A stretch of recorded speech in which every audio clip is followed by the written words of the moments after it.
ಕೈಲಾಸಗಿರಿಗೆ ಹೋಗುವಂತ ರಸ್ತೆಯಲ್ಲಿ ಗುಟ್ಟ ಇದೆ, ಅದು ಇಂಜಿನಿಯರಿಂಗ್ ಕಾಲೇಜ್ ಆಗ್ತಾ ಇದೆ. ನೋಡಿದ್ರೆ ನಮ್ಮ ಇಂಜಿನಿಯರಿಂಗ್ ಕಾಲೇಜ್ ಆಗ್ತಾ ಇದೆ, ಎಷ್ಟು ಜನ ನೋಡಿದ್ರೆ ನಾವು ನಮ್ಮ ಸಮುದಾಯಗಳಿಗೆ ಕೊಡ್ಸೋ ಕೆಲಸ ಮಾಡಿದ್ವಿ. ಒಂದೆರಡು ಪೆಂಡಿಂಗ್ ಇದೆ, ಅದು ಕೂಡ ನಾವು ಮಾಡ್ಕೊಳ್ತೇವೆ.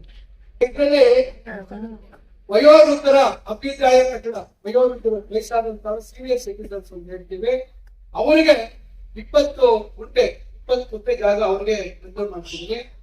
ಕುರುಬ ಸಮುದಾಯ ನಮ್ಮ ನಾಗರಾಜನವರು ಇಲ್ಲ ಜೊತೆಯಲ್ಲಿ ಏನಾರು ಇಲ್ಲ, ಇವತ್ತು ಅವರೆಲ್ಲರೂ ಬೇಡಿಕೆ ಇತ್ತು. ನಾನು ಈಗ ಏನಾಗಿದೆ, ಯಾವ್ಯಾವ ಸಮುದಾಯ ಸಂಖ್ಯೆ ಅದರ ಆಧಾರದ ಮೇಲೆ ಕೊಟ್ಟಿದ್ದೀವಿ. ಗರಿಷ್ಠ 1 ಎಕರೆ ಅಕಸ್ಮಾತ್ ಸೈಟ್ ಆಚೆ ಈಚೆ ಮೂಲೆಗಳಿದ್ರೆ 4-5 ಗುಂಟೆ ಜಾಸ್ತಿ ಆಗಿರೋದ್ರೆ ಯಾರಿಗೆ ಹೆಚ್ಚು ಇರುತ್ತಲ್ಲ ನೋಡ್ಬಿಟ್ಟು ಅದರ ಆಧಾರದ ಮೇಲೆ ನಾವು ಕೊಟ್ಟಿದ್ದೀವಿ. ಇಲ್ಲ ಒಂದು 4 ಸಮುದಾಯಗಳಿದ್ರೆ ಅದು ಜಾಗ ಇಟ್ಟಿದ್ದೀವಿ, ಅದು ಅವರು ನೋಡ್ಕೊಂಡು ನಾನು ಅದನ್ನ ಬೇಡಿಕೆ ನೋಡ್ಕೊಂಡು ಅದನ್ನ ಕೊಡುವಂತ ಮಾಡ್ತೀವಿ. ಕುರುಬ ಸಮುದಾಯಕ್ಕೆ 33 ಗುಂಟೆ ಕೊಡುವಂತದ್ದು ಮಾಡುವ ಮಂಜೂರಾತಿ ಆದೇಶ ಪತ್ರ ಇದೆ. ಈಗ ನಾನು ವಿನ್ಯಾಸ ಮಾಡ್ತೀನಿ. ಇದು ಕ್ರೈಸ್ತರ ಸಮುದಾಯ ಸುಮಾರು 10 ಗುಂಟೆ ಜಾಗ ಕೊಡ್ತಾ ಇದ್ದೀವಿ. ಸವಜಾ ಸಮಾಜಕ್ಕೆ ಅವರಿಗೆ 10 ಗುಂಟೆ ಕೊಡ್ತಾ ಇದ್ದೀವಿ. ಗೋಬಿ ಸಮಾಜ ಅಗಸರು ಗೋಬಿ ಸಮಾಜಕ್ಕೆ ಅವರಿಗೆ 10 ಗುಂಟೆ. ಕುಂಬಾರರ ಸಮುದಾಯ ಅವರಿಗೆ 10 ಗುಂಟೆ. ಪದ್ಮಶಾಲಿ ಸಮುದಾಯ 11 ಗುಂಟೆ 11.12 ಅದಕ್ಕೆ ಮೂಲೆ ಬರ್ತಾ ಇದೆ.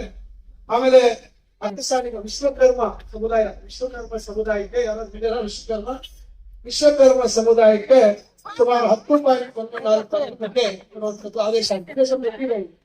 ಯಾವುದು ಸುಮ್ಮನೆ ನಾನು ಹೇಳ್ತಾ ಇಲ್ಲ, ಆದೇಶ ಅಂತ ಹೇಳ್ತಾ ಇದ್ದೀನಿ. ಆಮೇಲೆ ಬಲಿಜ ಸಮುದಾಯಕ್ಕೆ ಸುಮಾರು 30 ಗುಂಟೆ ಜಾಗ ಆದೇಶ ಆಗಿದೆ. ಆಮೇಲೆ ಕನ್ನಡ ಸಂಸ್ಕೃತಿ ಇಲಾಖೆ ಕೆಲವರು ಕನ್ನಡ ಅದಕ್ಕೆ ಜಾಗ ಬೇಕು ಅಂತ ಹೇಳಿದ್ರು. ಅದಕ್ಕೆ ನಾವು 1 ಎಕರೆ 39.08 ಅದರಿಂದ 1 ಎಕರೆ ಜಾಗ ಅವ್ರಿಗೆ ಅದಕ್ಕೆ ಮೀಸಲಿಟ್ಟಿದ್ದೀವಿ. ಕನ್ನಡ ಭಾಷೆ ನಾವು ಇಂಪ್ರೂವ್ ಮಾಡಿಕೊಡ್ಬೇಕು ಅಂತ ಹೇಳಿ. ಆಮೇಲೆ ಒಕ್ಕಲಿಗ ಸಮುದಾಯಕ್ಕೆ 39.08. ಆಮೇಲೆ ದೇವರಾಜ ಅಧ್ಯಯನ ಕೇಂದ್ರಕ್ಕೆ 1 ಎಕರೆ. ಗಾಣಿಗ ಸಮುದಾಯಕ್ಕೆ ಸುಮಾರು 24 ಗುಂಟೆ, ಅದೊಂದು ಕಾನೂನು ಬರ್ತದೆ. ಆಮೇಲೆ ಬೋವಿ ಸಮುದಾಯಕ್ಕೆ 30 ಗುಂಟೆ. ಬೋವಿ ಸಮುದಾಯದಲ್ಲಿ 30 ಗುಂಟೆ. ಡಾಕ್ಟರ್ ಬಾಬು ಜಗಜೀವನ್ ರಾಮ್ ಅವರ ಅಧ್ಯಯನ ಕಲಿಕಾ ಕೇಂದ್ರ 1 ಎಕರೆ. ಬಾಬು ಜಗಜೀವನ್ ರಾಮ್ ಇದಕ್ಕೆ 1 ಎಕರೆ ಕೊಡ್ತಾ ಇದೀವಿ. ಯಾದವ ಸಮುದಾಯಕ್ಕೆ 30 ಗುಂಟೆ. ಮುಸ್ಲಿಂ ಸಮುದಾಯಕ್ಕೆ 1 ಎಕರೆ 09. ಇದಕ್ಕೆ ಆದರ್ಶ ಮಾಡ್ತಿದ್ದೀನಿ. ಬೀದಿಗೆ ಸಮುದಾಯಕ್ಕೆ 10 ಗುಂಟೆ. ಈಗ ಇನ್ನೂ ಒಂದು 3-4 ಸಮುದಾಯಗಳಿಗೆ ಬಿಟ್ಟೋಗಿದೆ. ಆರ್ಯ ವೈಶ್ಯ ಸಮುದಾಯಕ್ಕೆ ನಾವು 30 ಗುಂಟೆ ಕೊಡ್ತಾ ಇದ್ದೀವಿ. ಅದು ಯಾಕೆ ಕೊಡ್ಬೇಕು ಅಂತ ಹೇಳಿ ಅದು ಸ್ಪಷ್ಟತೆ ಸ್ವಲ್ಪ ಇರೋದ್ರಿಂದ ಅದನ್ನ ಈಗಾಗಲೇ ಪತ್ರ ಕೊಟ್ಬಿಟ್ಟಿದ್ದೀನಿ ನಾನು. ಆದೇಶ ಒಂದು ಆಗ್ಬೇಕಷ್ಟೇ, ಅದನ್ನ ಒಂದು ಕ್ಲಿಯರ್ ಮಾಡಿ ಕೊಡ್ತೀವಿ. ಬ್ರಾಹ್ಮಣ ಸಮುದಾಯಕ್ಕೆ 20 ಗುಂಟೆ ಬ್ರಾಹ್ಮಣ ಸಮುದಾಯಕ್ಕೆ ಕೊಡ್ತಾ ಇದ್ದೀವಿ.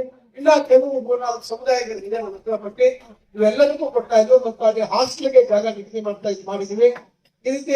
ಆಮೇಲೆ ಇದೆಲ್ಲ ಮಾಡಿ 3 ಎಕರೆ ಜಾಗ ಒಂದು ದೊಡ್ಡದಾಗಿ ಒಂದು ಜಾಗ 3 ಎಕರೆ ನಿಗದಿ ಮಾಡಿದ್ದೀವಿ. ಅಲ್ಲಿ ದೊಡ್ಡದಾಗಿ 1000 ಜನ ಕೂರೋದಕ್ಕೆ ಒಂದು ಓಪನ್ ಥಿಯೇಟರ್ ಮಾಡ್ಬೇಕು ಅಂತಿದ್ದೀವಿ. ಎಲ್ಲಾ ಜಾತಿ ವರ್ಗದವರು ಅಲ್ಲಿ ಏನಾದ್ರೂ ಕಾರ್ಯಕ್ರಮಗಳು ಮತ್ತೊಂದಿದ್ರೆ ಅಲ್ಲಿ ಮಾಡೋಕ್ಕಾಗುತ್ತೆ.